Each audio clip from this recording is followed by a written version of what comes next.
दुई जन सन्यासी थिले। थरे दुहे गोटे सहर को बाहरिले।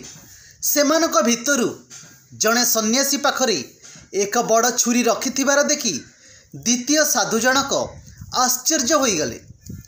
प्रथम साधु जनक मध्य उणा अधिके जड़े योद्धा भली दिशुथिले। तेणु द्वितीय साधु जनक निजको प्रश्न करुथिले जे जड़े सन्यासी होई पाखरे अस्त्र रखिबार अर्थ कौन। दिने संभाली न पारी से प्रश्नटी पचारि देले। प्रथम साधु कौनसी उत्तर देले नाही। दुहे यात्रा जारी रखिले। तेबे सेमानक जोग खराब थिला, कारण बाटरे किछि दुष्ट प्रकृतिर लोकंक हाबुड़े पड़ीगले। से युवक माने दुई साधु को देखि सेमानक सह जाबतीय उत्पात कले।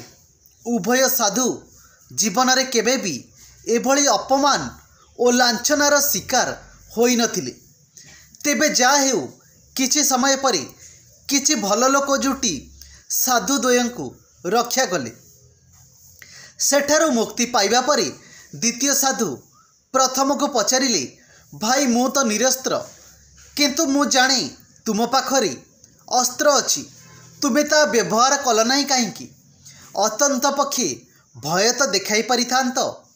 प्रथम साधु कहिले, भाई मु भी निरस्त्र थिली, जदिओ मो पाखरे थिबा एही वस्तुटी गोटे छुरी।